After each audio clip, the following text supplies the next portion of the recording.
I am your host of Across Generations, Tiffany D. Cross, and this is the only place where you will hear 3 different perspectives from 3 distinct generations of Black women, and I'm so thrilled to invite you to this conversation. Hi, everyone. Welcome to another episode of Across Generations. I'm your host, Tiffany Cross. So today we are talking about beauty standards. Now, as you all know, I've worked in television, and working in television, people see you before they hear you. So my entire life, from childhood to right this very moment, I have cared a great deal about how I look. Even now, when I look at myself on camera, I think, oh, maybe my face is too fat, or my hair is out of place, or not as full as it used to be. I'm wearing hair clips now. My tummy is protruding sometimes. And as far back as I can remember, I've put so much effort into my appearance. And embarrassingly, when I was a little girl, I wanted a Jerry curl. I know some of y'all did too. And of course, my mother said, hell no, thank God. But I did used to sneak and put that little activator in my hair. I wanted my hair curly and greasy, apparently. So I would wet my hair, and I know y'all remember pink lotion. I used to put pink lotion in my hair sometimes. So anyway, I know some of you are old enough to remember that. But all of this stuff in my hair wasn't healthy for me. And I don't know what I was thinking. I'm sure I look crazy, but I remember looking at women like Jane Kennedy and Vanity. You guys remember Vanity from the Prince era, and Cicely Tyson and Felicia Rashad and Debbie Allen and Jack A. These were the faces of beauty. And the only makeup line I knew that catered to Black women back then was Fashion Fair. I even still remember the commercials. But beauty changed over the years. And by the time I got to high school, I remember seeing beautiful women like Robin Givens and Halle Berry and Beverly Johnson and Naomi Campbell and Tyra Banks and Rachel from Caribbean Rhythms, who happens to be one of my best friends today. Hi, Rachel. So I can't say I ever looked to white women to set the standard of beauty for me. But in the ways that the industry has always set them for the standard of beauty for us, I feel like we kind of rebuffed that.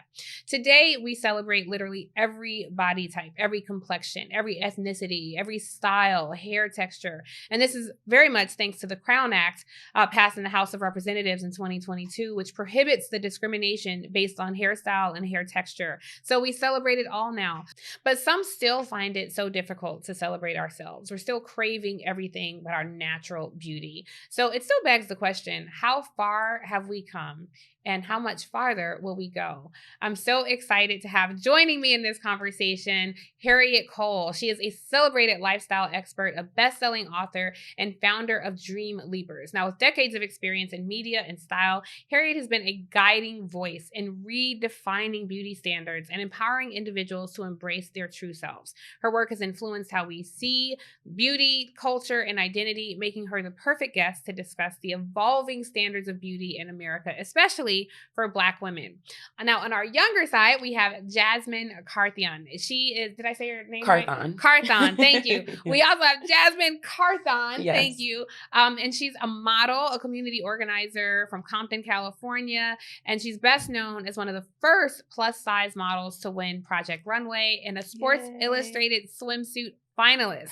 Now she uses her platform to highlight the power in both individuality and community. As one of the founders of Models for Change, Jazzmine worked to amplify voices in fashion. She's hosted events dedicated to building community and advocated for the fair treatment of Black, Indigenous, and people of color who are creatives. Her mission is to inspire action against inequality and work with those committed to making a positive impact. These are 2 women after my own heart. I'm in good company. Thank you, ladies, for joining me. Great to be here. Thank you for having I'm so us. excited. I have to tell you before we got started, Harriette, thank you, because she was like, oh, one of your hair clips is showing. So we had to fix it. My natural hair is about like right to my shoulders. And so on camera, like the hair can look thin. And as you get older, like hair thins. So I wear these hair clips to make it look full. And my hairstylist who was putting it in said, well, once we cut them, they're going to be short and your hair going to outgrow them. Why don't you wear it long? So I'm wearing my long hair today. And it looks As nice. you should. It looks Thank cute.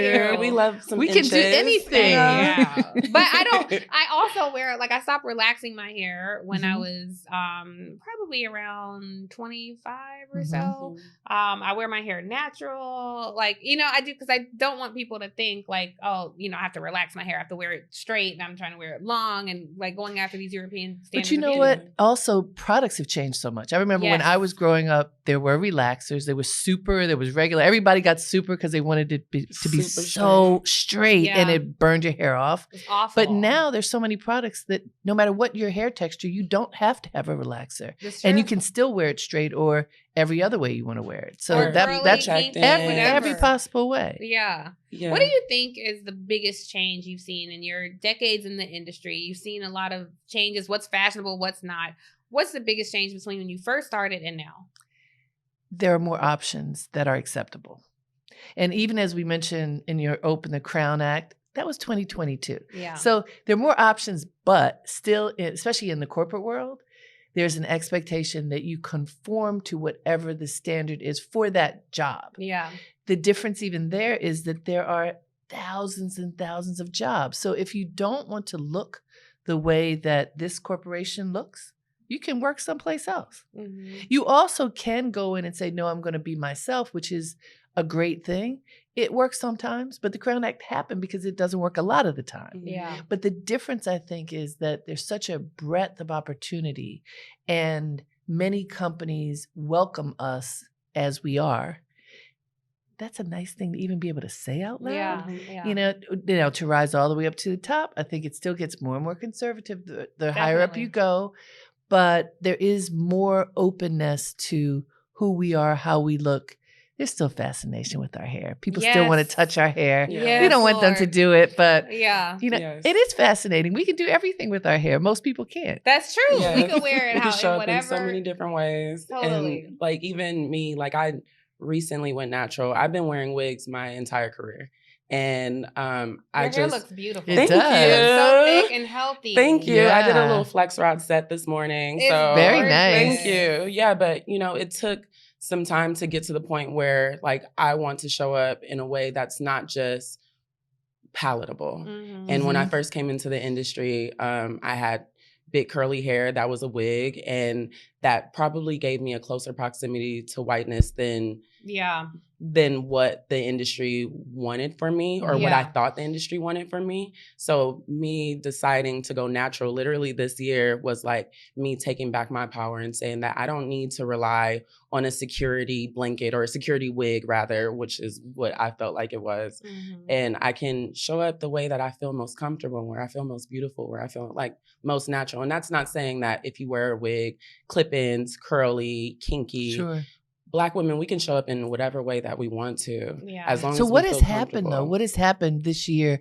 being natural in terms of the work you've gotten? Well, I did book my first gig with my natural curls, and it wasn't stretched. It was literally just like a wash and go. And I was really proud of myself, and I felt empowered on set. I felt like, you know, I'm not just showing up for myself. I'm showing up for the other Black girls who have worn weaves and wigs their whole life and realize that, you know, maybe I want to show something different, show like how I feel beautiful when I wake up in the morning. And I think mostly the biggest difference that I found was how I felt about myself and how that allowed me to show up on set. And did you have a hairstylist who knew how to do your natural hair? That's the question. See, that's that was, and you know what, with wearing the wigs on set, a lot of times I like it was protection for my hair. Yeah. That, like me wearing a wig meant they couldn't burn my natural hair out. Yeah. And that actually did happen.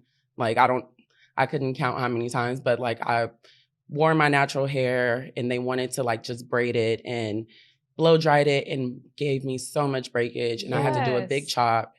And it was frustrating because like you, I stopped doing perms, like I want to say in 2010 or 2011. Wow. And the reason why I stopped wearing perms is because I had leave out and I went to perm my edges and I literally washed my hair out. Ooh, and I didn't have anything to cover my tracks.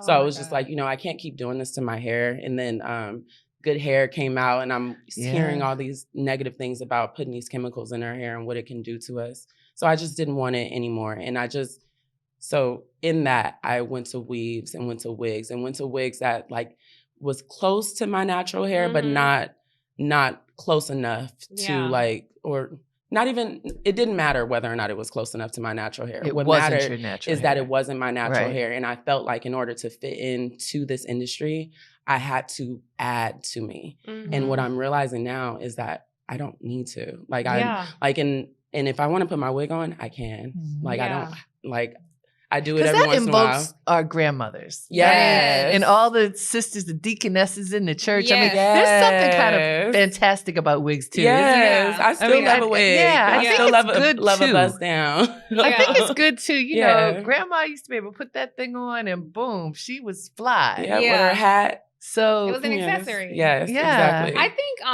there was this model, I can't remember her name, but she was well, there have been several models to do this, but this model was like FaceTiming and like in IG Live and just showing her experience during Fashion Week and how nobody knew how to do her makeup. Nobody knew how to do her hair. And that's how I learned how to do makeup. I have a makeup artist do my makeup. I didn't wake up looking like this. But I have someone who does it. But I had to learn how because in television, you would walk into the studio and you could see the face of fright. Yeah. When they knew that, and they start asking I have me, to do you? Right. And they would start asking, well, what's your color? Like, I don't know because I ain't the makeup artist, you know? Like, you tell me what my color is, but how dehumanizing it was to show up and do your job. And there literally aren't people there who know they don't know how to do your hair. They don't know how to do your makeup. And so, and look, I want to be clear too. It is not about the ethnicity of the artist. No. It is about the artist's ability to be able to do people of other ethnicity. Because I done had some Black women do me dirty on this makeup, you know? Yes. And I've had non-Black women beat this face, you know, and it is popping. So I think that makes a big difference as we... But what's crazy is when you ask the question, what's different? The fact that that is still happening is crazy. I mean, Iman talks about that when she started her cosmetics line, which was more than 30 years ago. Think about that.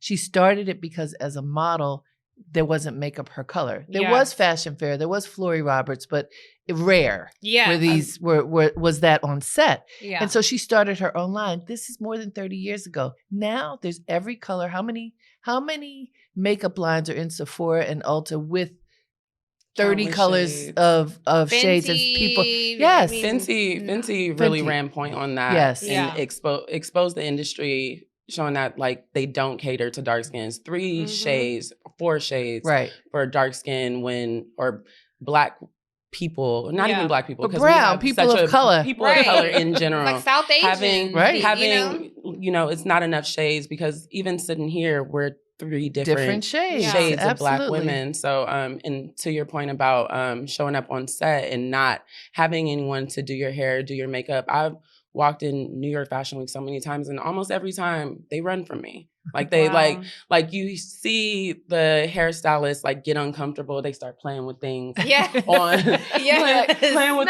on their in their makeup kit, knowing good and dang well you do not have my shade in there.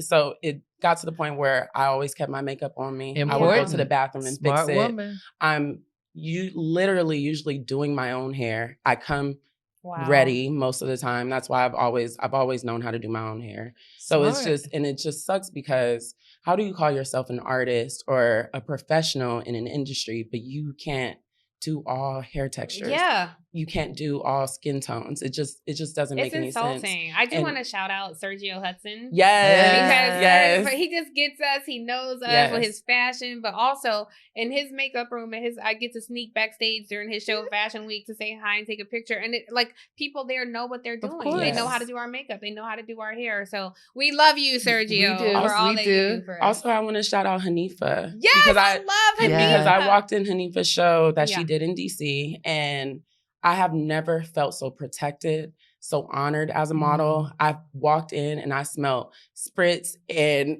oil sheen, and it was a bunch of Black women. It smelled like us. It smelled like us. It smelled like when you walk into the salon with your mom and you're sitting there and you're waiting for her to get her hair done, and you hear all the conversations and the stuff that I felt so comfortable, and it was so like divinely Black.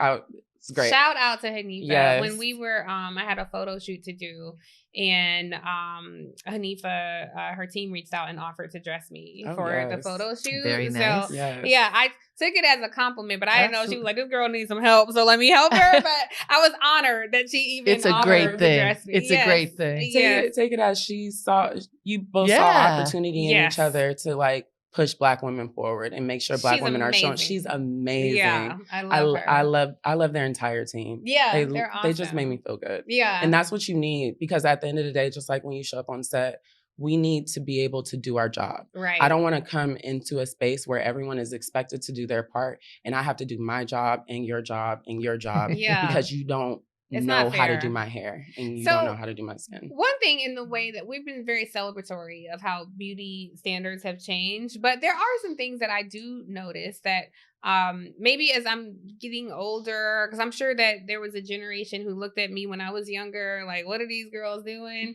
I'm sure you look at younger women and you've, seen the changes through time.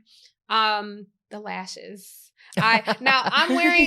You have lashes. I now. do. You do. But I will say, I only wear lashes when I'm on air.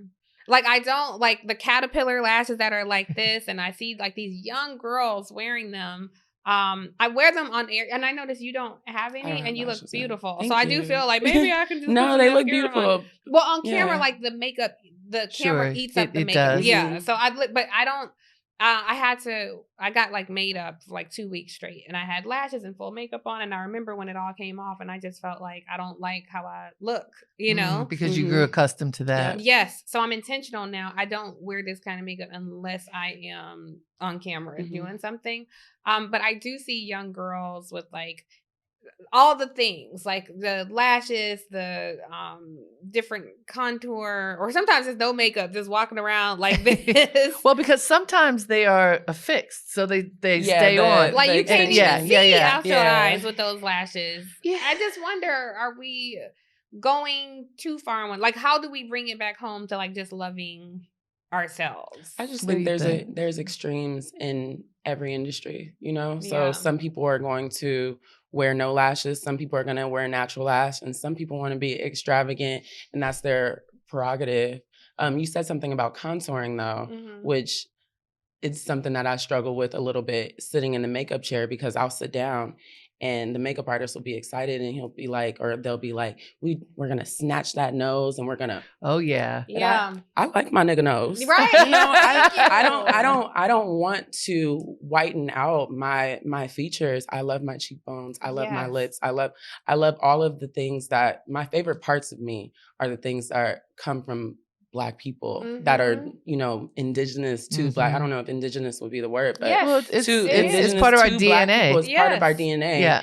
And the other issue is that we have these features naturally, and then when you put them on another person, it's like they're the ones who get the shine for it. I can say the Kardashian family makes an entire living on Black features that they get surgically manufactured, and we walking around here with all this natural beauty, full lips, wide nose, like Beyonce said, our Jackson 5 nostrils, hips, ass, everything. This is way before the Kardashians. Yes, this is a trend that's gone on through the generations. I mean, think about self-tanning, so you can get the color that we are already, but then our color is hated. Yeah. So this trend of self-hatred is insane. I want to tell you, when I was young, I was a model, and I remember sitting in a makeup artist chair when I was in college, and the makeup artist. This was the time of, and they called themselves the time of the queen. Yeah, so this queen was doing my makeup and got to the contour. So 80s makeup, was very severe, right? Yeah. Put this major contour on my nose and said, girl, if I have to spend this much time contouring your nose, you need to get a nose job. Wow. You see my nose? No. And I was just so grateful for my mother, who's like, that person's crazy. You're not getting a nose job. Yeah. Your nose is beautiful. But this was from a Black queen. Mm-hmm. It comes from within the culture. It comes outside of the culture, because beauty standards still are based on European standards. Yeah. And even as we mentioned the designers who support us, there are plenty more people who don't even see us. Mm-hmm. And what they understand is something that doesn't look like us, Yeah. And that part, I think, requires us to connect to our culture, to connect to the grannies, to connect to the church, to connect to whatever those cultural foundational points are that remind us that we're beautiful, to remind us that we count. Yeah. Because if we don't do that, it is so easy, especially in your industry as a model. And I wanted to ask you, so as a curvy model. Yes. Because now we live in this world of inclusivity. Yes. When I was at Essence, I ran fashion at Essence many years ago, and Susan Taylor told us we had to have models who were from size 6 to size 26. And I was like, for real? And we had to learn how to dress women that size when there were no samples. There was nothing. We had to get it made. We had to get it made. Now it's understood that you have to be inclusive. Yet I want to know, what is it like when you are part of a job when maybe you're the only curvy girl in the dressing room, when there's size 2, 4, 6 and you. How are you treated? How do you feel? Do you feel honored? What all of the above? What's happening? I think it depends on the client.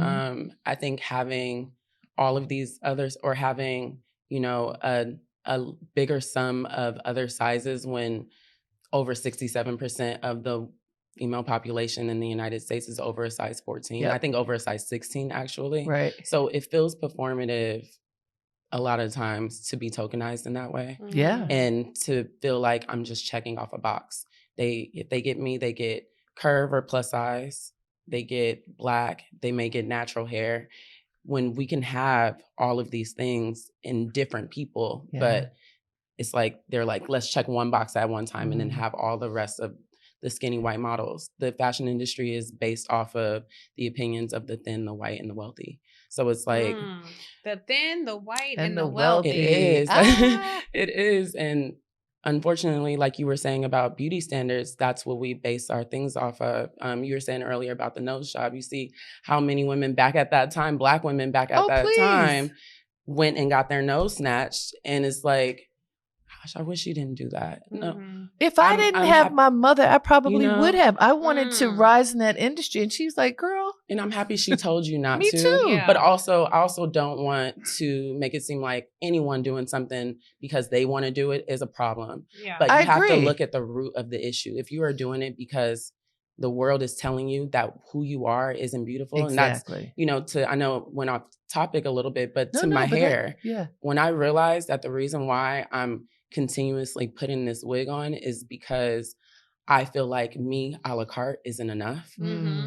I had to snatch it off. Yes. I had to prove to myself that my beauty comes from me, my culture, the women behind me who have like told me how beautiful I am. And when I look in the mirror and I see, I always say that I need to not see myself the way the world sees me, and not even see myself the way I see me. Sometimes I need to see myself the way God sees me. Yes. That's like the main thing. Don't so you when take us to church. So I'm trying not to, but that's but so when I show up in these spaces, like I have to be so secure in myself to know that even though I may be in here in a tokenized way, when I show up, a little Black girl is going to turn on the TV or flip through a magazine and see someone who represents her. And then on top of that, it's my duty as maybe the only to leave the door open for the size 26 that comes in, for the girl with short natural hair to come in, or just anybody who's part of a marginalized group that understands what it's like to not have their beauty represented. So that's always been so that's my like thing. your Viola Davis moment. Remember from her from that? Do you remember the scene? What was her show called? How to Get Away with Murder. How to Get Away with Murder. When she took off that wig, that is like the most classic scene in television for Black women. Yes. And she revealed she had taken off her makeup, so it was just her purely beautiful self, and then she took off that wig, and you saw her with no hair. I felt empowered when I saw that. I love her so much. I need to read her book because I heard great things. Oh man! Oh, see, you had that reaction. I'll pick it up today. It's incredible. Yes. It is. It is proof that from wherever you come, you can go wherever you want. Yes. And that she was brave enough to fully tell her story, which, people, what? That's you? Because what happens, I think, is anybody who's on stage, whatever the stage is. So all of us, this is the stage. Whatever stages we're on, people see folks on stage and think, you're perfect, you're rich, you've got something I don't have. And therefore I can look up to you because you're on stage. Viola took herself off the stage and said, no, I've had a life. Yeah. With all kinds of challenges that you could never imagine. And look at what my life is now. This is my whole life. It's not like this is over. It's just my whole life. It's beautiful. What I love, though, about that book, and I think it relates to the conversation around beauty standards, is the journey home to ourselves. Absolutely. And how we go out here in the world and the world tries to define us. And it's, when you know who you are, that somebody can't take that. This industry can't take it away from you. I also thought it was interesting when you were, that was you, Harriette, when you were saying about how it comes from within the culture and outside the culture. So I don't know if you guys ever, I highly recommend Ta-Nehisi Coates' latest book, The Message. And he talks about going to Africa. And this is a really interesting thing. And I'm still processing it. I don't quite know how to feel about it. But essentially the women in Africa, like Black women here, Black people here in America center so much in the globe. Where we go, the world follows. Right. We are 14% of the people here in this country, but we drive culture and conversation globally, across absolutely. this world. Yes. And so we have been, our self-love, how we view ourselves, we have been penetrated by white folks and whiteness. And so as we navigate this space of beauty standards and what we consider to be beautiful, from everything from hair weave, blonde hair weave, lashes, all of it. When you go to Africa, there are some women who see, as we drive fashion, they are adopting that culture too. And so he writes about it, and it's like, it's interesting because we're going back to the motherland to celebrate who we are. And they have the benefit of not living along their oppressors, not living alongside their colonizers, not living alongside, I would say, some homicidal maniacs that helped create this country here. And yet they have been colonized in some way. I was about to say, the mentality is still there. I mean, that skin whitening thing is so big. And so I live in Harlem, in basically what is called Little Senegal now. And when I listen to some of the folks talk about what their women are doing back home, so many people are destroying their skin by whitening it. They're not white over there. Yeah. But that comes from from the States too. Why are we even here? Because somebody stole us from there. So if you go back and look at our history, you understand how convoluted it is, how hard it is to fully embrace our beauty. I still talk to women today who are dark brown skin, darker than any of us, who have issues. They still feel like they are looked at, not seen, that they don't feel beautiful. And I'm looking at them going, your skin is so gorgeous. What are you talking about? But there are many, many women, professionals, people at the top of their career. If you take off the mask and hear how they feel about how they look, we still see many exquisitely dark-skinned people who don't feel exquisite. I think a part of that, though, is I don't know what it is going to take to change it, but I know in the hip hop genre, which of course drives fashion to, like all these industries intersect, and you hear, I don't want to lay, because I'm not blaming or bashing Black men, brothers. I love y'all, so don't take this the wrong way. But a lot of Black men rappers will rap about,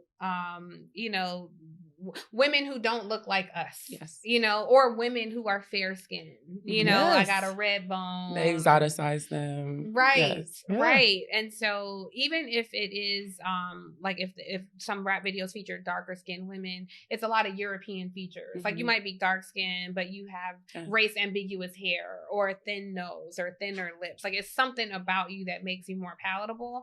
And I just wonder, like, well, what your mama look like? What your sisters look like? What your cousins look like? Do you look at them and not see their beauty? So I don't know what it's going to take. It's not male rappers' fault, but somebody has to be a part of making that change. And we have to declare ourselves beautiful, despite all those things too. I think it's all by design as well, though. Yes. I think, the powers that be are running the music industry. They're running fashion, running the way that, unfortunately, like depicting the way that we see ourselves. And if this is happening in the States with us, Black Americans, and our culture is being pushed to, not pushed, but swallowed up by, swallowed up, but by, African culture, different African cultures,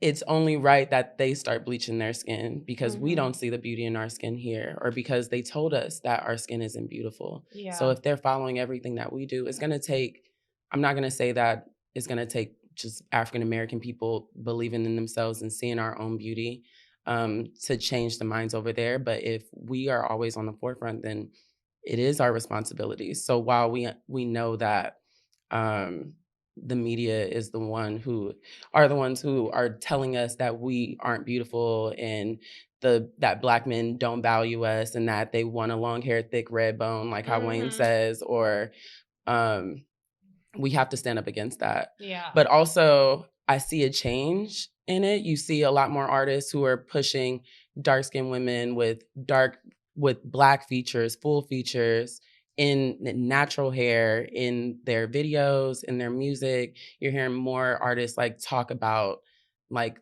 how they're proud of their Blackness. So I think while yes, like that those artists do exist who have their own internalized anti-Blackness, we can also highlight the ones who are proud of Black women. Yeah, and that's who what has celebrate to Black people. Yeah. Like who? And even like who? I mean, a video that comes to mind. Lucky Day is a video a while ago. I want to say pre-2020, where like I just remember turning it on, and this beautiful dark-skinned Black woman had this like afro, and she was just beautiful and sexy and confident, and she had this Black man who's just as dark and just as beautiful and just as confident, and the Black love that they like created for a show, it just resonated with me. Yeah. And I feel like it'll teach people that beauty is not a one note thing, especially when it comes to Black women. Like we're all beautiful. Like and people in general. Like I feel like we are chasing the filtered highlight reel of people's lives, and we think, oh, well, this is what you look like. When I post pictures, I will say I go on IG with nothing on, because I do want people to see me. But sometimes when I post pictures, that Paris filter just makes it look a little smoother. Yeah, a little zit up. Yes, a little shine where I might look sweaty. But like I certainly, don't look like that in real life, and I have to constantly, when I wake up in the morning with nothing on, with none of this, like I spend some time with myself to look at the mirror and say, just make sure you like yourself. We like ourselves today. Okay, then let's go. Like we love ourselves today. Yeah. But I have to be intentional about it. I didn't grow up with social media. And so I look at these young girls who that's all they have every second. It's awful for them. When you were in the industry, there was no social media. No, social media is, I started at there Essence. There were magazine covers that were filtered. In the 80s. So, Essence meant so much in that. And I really attribute this to Susan Taylor. She traveled all over the country all the time to be with the reader. And she would come back to our editorial meetings and tell us who she met and what she looked like and what she talked about. And so we got to meet people through her vision and understand that this is who we served.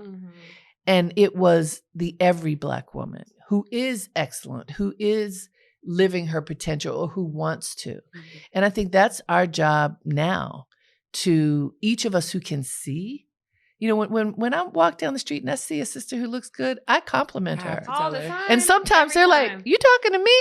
But yes, I am. That's Black women though. Yeah, Black women. That's literally, but have you seen, there's like videos circulating on TikTok where like a little white girl or somebody who's non-Black gets complimented by a Black woman, and it's something about like the power behind our voices in general. Like it just makes you feel good when another Black woman tells me I look good. Like I know she's telling you the truth. Like I know she's telling the truth. And by the way, I'm glad you said that, because I say it to all people. It's not just the Black women. I say I look for the beauty in people and call it out, because it makes you feel good that someone is acknowledging the greatness in you. You asked something earlier that I wanted to double back to, this eyelash thing, especially with our young people. So as a mature woman, when I see it, I'm like, OMG, I don't want to see that. It's too much. But then I have a daughter who's about to turn 21. She's not so much doing the lashes, but what she was doing is like the dramatic eyeliner, you know. Oh, and, like the cat? Yeah. And then with different colors, you know, not now, a few years ago, right? And I think we need to give them some grace. They're having fun. Yeah. Young people experiment. Yeah. They're having fun. A lash is nothing. You can take it off. It's not the end of the world. So I think even though I don't necessarily like some of the choices that people make, I just like, have fun, girl. Yeah. Now, when you go to a job interview, take that off. Yes. But also, do they have to? Because it depends upon the job. I understand that, but does a lash take away their intellectual capacity? Like, are so here's where I'm old school. Here's where I'm old school, and you know, a big part of my work is teaching people how to present themselves. Yes. Yeah. So I'm old school. I admit it, and I think that if whatever you are wearing takes away from a person's ability to see you, to hear your intelligence, for your power to come through, if it is a distraction, leave it at home. Why bring a distraction with you? I just don't think it's a smart thing to do. Yeah. It is not to say that you should come as a cookie cutter of anything. I don't mean that. But like if you have on purple lipstick and all I can see are your lips and I can't even hear what you're saying because I'm mesmerized by your mouth. Same with the lashes that are touching your eyebrows. I mean, you know, or a skirt that is so short that I can't help but want to look up your skirt. You know what? Or something that's so low that even if you don't mean to, your eye goes to cleavage. I think that's a distraction. Yeah. So I think we should be strategic in how we present ourselves so that whatever our goal is, we figure out how to reach our goal strategically. That's all I'm saying. Yeah, I understand the strategic part, especially. I feel like while I do get that, I think that people are going to have to choose what strategy is best for them. If they feel like this thing is so a part of their identity and they want to show up, because I feel like people said that black hair was distracting. We can't wear our cornrows. We can't wear our afros because it's distracting. I used to work for TSA for a long time, and I used to wear my hair big and curly, and they said it would distract from the uniform. But this is just me, and even if it wasn't the hair on my head, it's the hair that's on my head. Sure. And thank God for the Crown Act. And thank God for the Crown Act. Yeah. And so I'm with you. So those type of things, it's it's like pull. It's like yes, you can fight, like you said, we can fight with the company that doesn't want us to wear our natural hair, or we can go somewhere where we'll be honored. I would just say it's it is a difference. It is a difference. I do believe that it is a difference. Because that's your natural that hair. Is your that's how your hair goes. If you are making the choice to wear these caterpillar legs on, but that could be eyes, hair color, that can be hairstyle, that can be. But that matters too to me. Like I would say if somebody comes in my office and they want to, a lot of people I think now because of the way journalism has gone, when people say they want to be a journalist, I don't even know if they know what that means because I think they think if you're on TV talking that makes you a journalist. Yeah. It does not. But if somebody comes to me and they want to work in a newsroom. And they show up with caterpillar lashes and they have that baby hair gel down to here and stiletto nails. I am going to take you less seriously. That has nothing to do with ethnicity. I am looking for Black people to hire and penetrate newsrooms, but that is not a serious approach to me. But are you looking, and I'm not saying you specifically, but are you looking for Black people who only fit a certain mold? Because that also is like a generation thing. Like their generation wants the like long edges and the big lashes and the long nails. It doesn't mean that they don't know what they're doing. And that if they came in and they were tight, you know, and they're like, yep, these are the 8 papers I read every morning, and here's some of my favorite bylines, and here's the past 3 books I read, and yes, I can tell you about the rise of the global South and what's happening in European markets.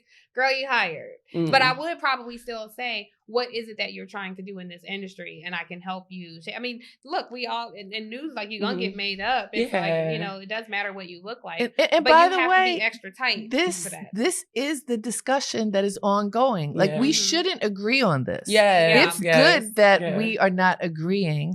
There isn't one answer. The reason we have the Crown Act is people pushed until, like, wait a minute, you know. And I think even with that, and this is me, I'm old school, I admit it.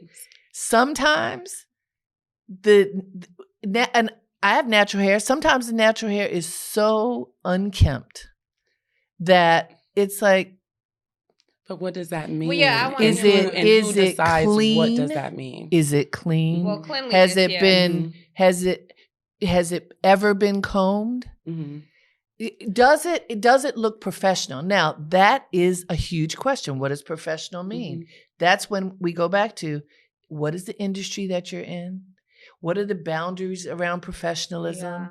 I think that we can push the envelope, but I have definitely seen people walk into spaces and like, what I appreciate about the new generation, and I understand fully where you're coming from, Yeah. what I appreciate about them is that they are pushing these boundaries. Yeah. They are breaking these glass ceilings. And the way that we see Do you media, consider yourself the new generation? No, I'm a millennial. I'm in my 30s. So I'm a millennial. Like millennials are still the new generation, but you're right. I know. Compared to me. Gen Z, we're growing up. The millennials are growing up. We have bills.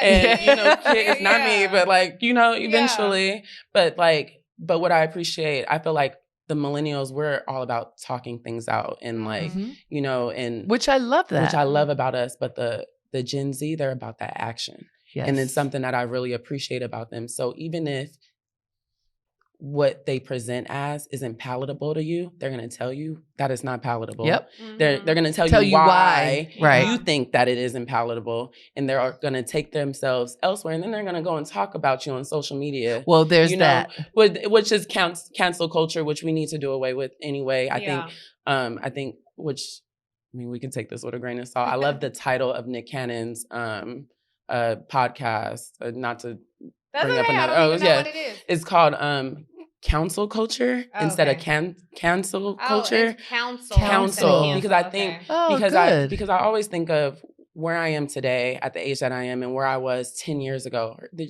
two different people. Sure. And I think that there's a lot that you can learn as you grow, and people should be given grace to grow and learn. I totally good. Not everybody though. I mean, I'm not like, if you like, you rape is murder. Like, of course, certain, things that harm extremes, people, things that harm people. But if you have the opportunity to take a step back and understand the people around you, and understand that the way that you think might not be the only way of thinking, I can appreciate that. Understood. And I think what's happening culturally in American culture and global culture, people do not have jobs the way they used to. Like, who has a job, the same job for their whole career? Hardly no one. How many people move around in this economy? How many people are forced to become entrepreneurs, solopreneurs, whatever, because there isn't a job for them? Or have multiple jobs. When that happens, you have more freedom. Because if you are on your own, you can look however you want. You can do whatever you want. You may become a chameleon, that, you know, you are a particular way for this job and that job because it works for you. But you're being forced into freedom. Yes. Is a really interesting space to be in. And I think that what's positive about that is kind of what you're describing. Well, I'm going to take action. You're not going to hire me. You're not going to hire me. I'm going to create something. Exactly. And I'm going to figure out how to draw wealth toward me and whatever the opportunities may be, exactly as I am. As that happens, our culture changes. Yeah. And what's acceptable changes. The only caution, though, I would offer is you ain't the boss yet. You know, so you do kind of have to conform a little bit without denying your ethnicity and without denying your natural self. But yeah, you can't come in at 23 trying to work with your lashes out to here and the baby hair gel and the outfit and the stiletto nail. You know, and some people are going to say, yes, I can. I do it right now. But let me go to the stiletto nail for 1 second, because when I had my first job out of college, I didn't want that job. And so a lot of people don't want their first job. You know, you think you're the smartest. You want to make more money than whatever they're paying you. And it was a conservative job. It was a job. And I remember that I wore a pair of dangly earrings. And the office manager came over to me and she said, Harriette, I know she agonized over this. Harriette, those earrings are so nice. Like, she gave me a compliment. I said, thank you. And she said, for the club. Now, she had thought about how can I get her to hear me? Yeah. Because it was not appropriate where I was working. Now it doesn't matter at all. But the stiletto nails, I have seen so many women in positions where they're administrative in the beginning. And their nails are so long, they cannot type. They can't type well because the nail is this long and they can't even touch the keyboard. But everybody has to type, just about. So are you doing what my mother would call shooting yourself in the foot? If you can't do your job because of a beauty choice, is that a smart choice to make? Yeah, that's different. I mean, as a model, like, I have long nails right now because I'm not on set. I love your nails. Right. Thank you. They're I try to keep them, a natural tone just in case I do have to cut them down. But when I'm on set and I'm selling a product, like you said, I can't distract. Right. So I know if I'm selling an earring and I'm doing something like this, my nails are going to distract from what I'm actually selling. So anything, of course, that's going to take you away from doing your job. But people don't always think about it. The reason I mention it is people who are not conscious. I wasn't conscious. Like, I didn't want that job. So I would do things that could have gotten me fired. They were beauty things I did and other things. And then I realized, I can't get fired. My parents would kill me. So I had to shift. Yeah. People do things unconsciously when they don't want to be where they are. Right. And I think so. That's a really interesting. Well, I can see that. I will say I did unconventional things. I used to host a show at MSNBC, and I dressed very differently. I remember. I did. Girl, you wore more color than anyone on the entire network. I was like, Lord, girl. Thank you. I tried. I wanted. I'm sure they didn't like that, though. That's that individuality too, though. Right. I wanted us to see us, and we take pride in our appearance. We take pride in how we look, and even if I wore the same thing, it was going to fill out differently on me than it was on somebody else. Yes. And so, what did they say? I was always curious about that. Well, I'll say one time, this was kind of my fault. There was breaking news, and I was in New York, and my wardrobe, I had a wardrobe malfunction. And so I had ordered a top to wear, and it was the only thing I had. And it's like, I got to be on set at like 8 a.m. You go through hair and makeup. And this top that I had on the picture, it looked cute because it had little cutouts like at the underarm. When I put this thing on, I looked like a stripper. It was coming all the way in. It was, I don't remember what the story, I think it was when the building collapsed in Florida. It was breaking news. I'm like, this looks completely inappropriate, but I had no choice. And that's all I had. What ended up happening, they had my lead in, I think it was Ali Velshi. We love you, Ali Velshi. I think he carried the show for me for the first 30 minutes. And then I could come on and do my show. But they got you another top? No. They just didn't have you do the breaking news. Go with right. It. Yeah, which I was completely fine with. And nobody could actually say to me, we don't like, because then I would have had to say, well, can you put that in an email to me and tell me why and what specifically and what should I change? And can we talk about a wardrobe budget for me if I'm wearing something you don't like, Yeah. But they should. Right. Yeah. But the difference I would say is I was not establishing my career. I wasn't starting my career. I had navigated newsrooms for about 24 years at that point. I had earned the rights to come on this set and look how I wanted to look in service to my community. I was not living in service to the white corporate structure of NBC News. I was living in service to my community. And sometimes that runs contrary to what corporate America to the corporation, does. Right. Absolutely. Right. That's just an investment, like you had to pay your dues in order to show up the way that you want to show up. Yeah. So for the girl who comes in with the long nails, this may not be the time for you, but eventually earn that right. Yeah, earn that right. But also she may get to the point where she's the one making the decisions, and the next person who comes in, she's like, okay, I'm cool with it. Just like that's what it's gonna take. Times evolve. Yeah. At the end of the day. And I'm gonna say times evolve ish. I love that network, and there's nobody who looks like you that's on that network right now. Yeah. And when I think it's okay for us to accept that when you fully claim who you are, You got to find the right place for where you are. Well, Joy. I mean, when Joy and Reed, first yes. Black woman to host a primetime show, when she cut all her hair off Yeah. and now it's rocking black, I am obsessed. I'm like, girl, this is your look. Beautiful. But even like her rise in the industry. It's been an interesting, it's been a journey yes, for us, absolutely. for every Black woman in this space. And here's the part that frustrates me. We got on this a little bit earlier. But you know, we do sometimes on the show, the streets are talking. When we talk about like what people are saying, it becomes acceptable when white people do it, you know, and that I refuse to wait until white women deem something fashionable. And then I can say, we drive it. Yes. But then the white folks in corporate America say, oh, well, if Becky does it, then it's okay for Tiffany to do it. And it's like, I knew how important it was for women to see me and feel themselves reflected. And I was not necessarily trying to make people comfortable. And so when I look, this is why I got frustrated, because when I look at people like the Kardashians, and it's not that I don't follow the family, I don't watch the reality show. I'm not entertained by mess. No diss to anybody who is. But when I look at the billion-dollar industry that they've been able to build on their backs, literally, I think it's unfair to women out there who have been like Black women. Like, you are profiting off Black culture. You are making a living off of our struggle. You are surgically manufactured to look like us and bypassing us. Now, that's not their fault. It's the industry's fault for summarily ignoring us, dismissing us, discarding us, disrespecting us. And I just get exhausted with it. And it isn't new. It is how this country has worked since the beginning of it. How do we change like you were it? Saying, it's functioning it is exactly global. The way that it was intended to function. Yeah. So, it's global. I mean, I think the more institutions we own that we also support, the things that we own, we can have control over.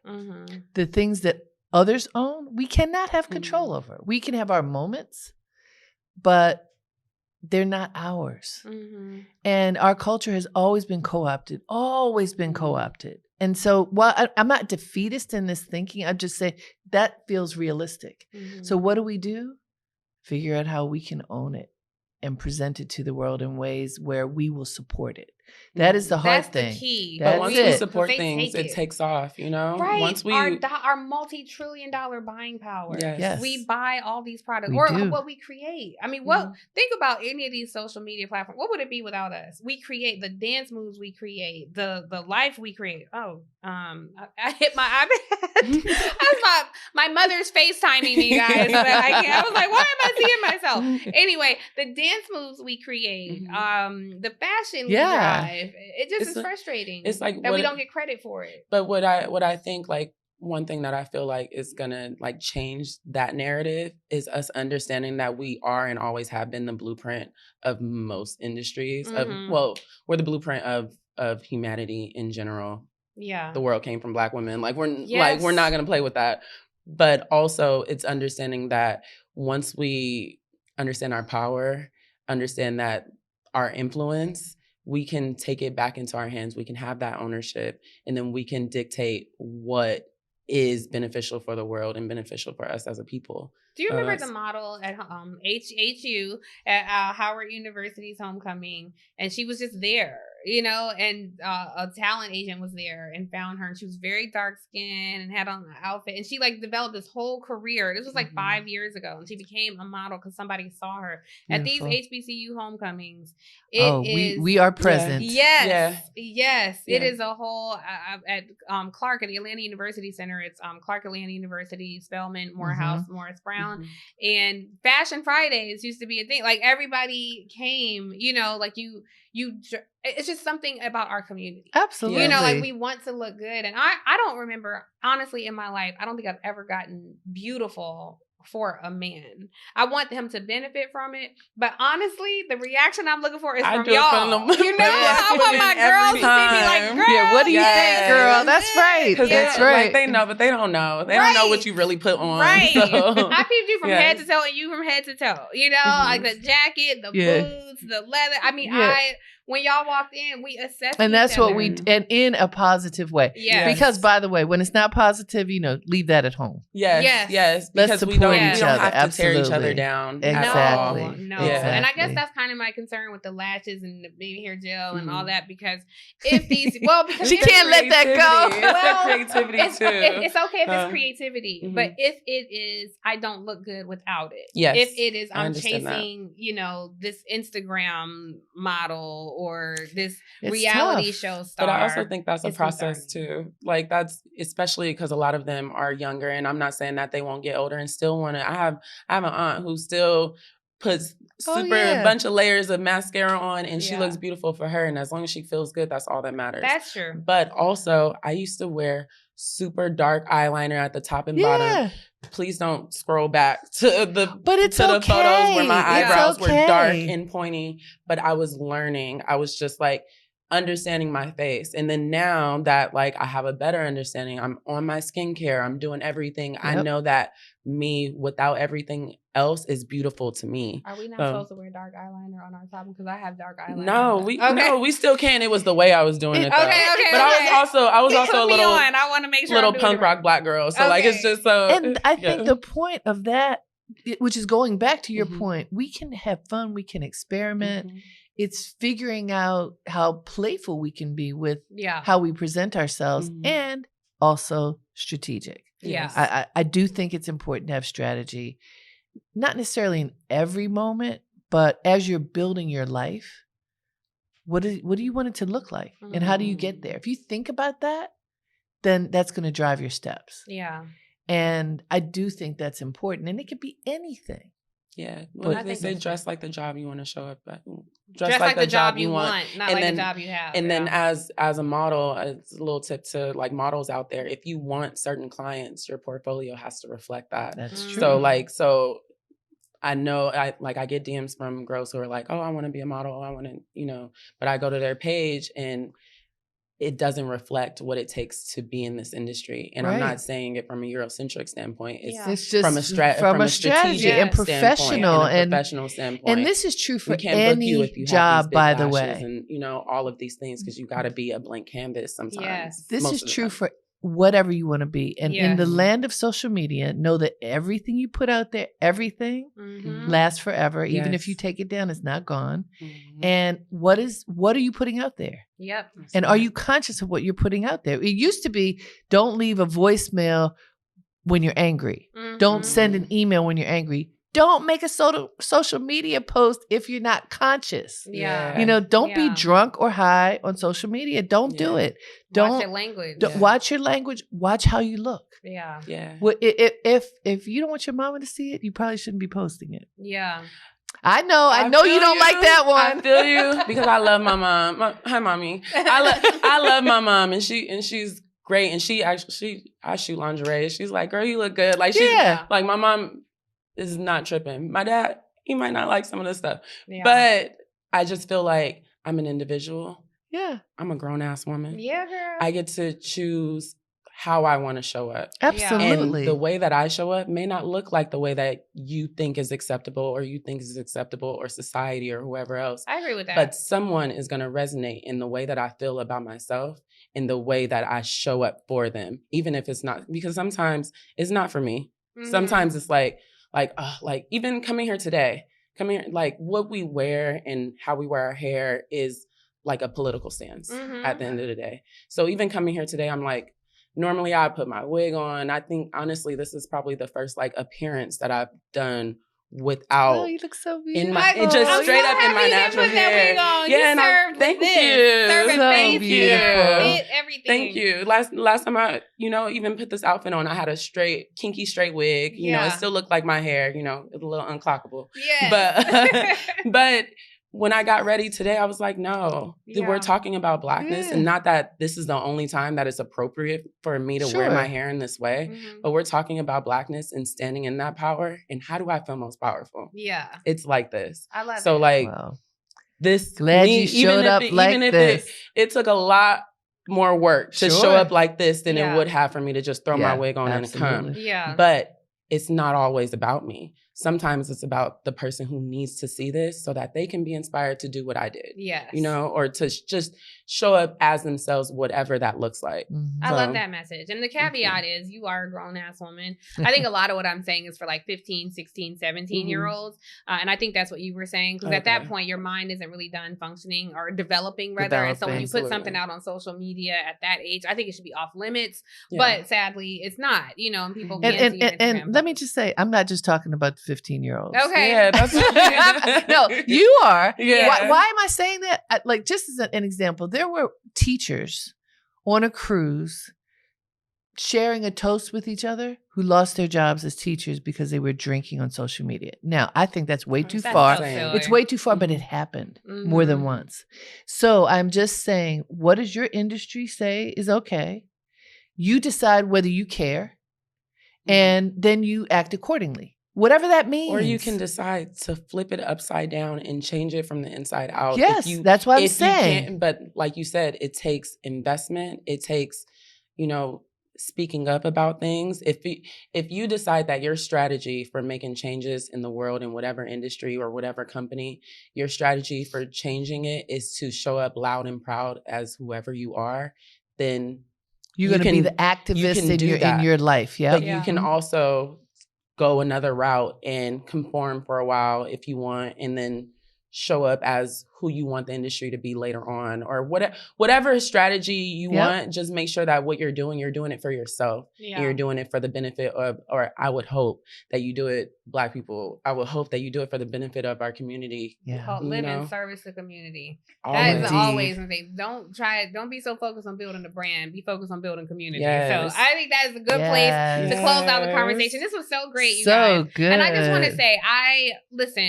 for people who might be offended at what I was saying about lashes and everything, I think we are such a beautiful people. So I'm not trying to discourage you all from expressing your beauty as you like. When I was little, I put activator on my hair and wanted a Jerry curl. So that might be the equivalent to the thing. And just so y'all know, this little clip has been sticking me. I just want people to see it's not a sewn in trap, but it's literally clips that I have in my hair. Right. Okay. That is added to my hair. I love it. I'm going to have to figure out how to get it back in, but it literally snaps It's okay, in. we'll help you. Okay, thank you. These ladies will help me. But this is not what my natural hair looks like. I am wearing makeup and lashes because and I'm having on air. fun. Yes. But when I'm going to Whole Foods, I don't look like this. You know, I'm very natural. So anyway, I want you all to be comfortable when you wake up in the morning and you look at yourself with no makeup on, fresh out the shower, and you look at yourself. I want you all to love yourselves. And if you are raising a young girl, we want to make sure that they love themselves. Poofy hair, kinky hair, straight hair, however it looks, because we are such a beautiful people and other people profit off of our beauty, and we help make this country a superpower. So it's time for us to bring our beauty home to ourselves, our journey home to ourselves, and celebrate who we are. So thank you so much for tuning in to another episode of Across Generations, and we'll be back next week with an all new episode. Keep tuning in. Drop me a comment. Let me know what you think about this episode. I can't wait to hear from you guys. Thanks, and we'll see you next week.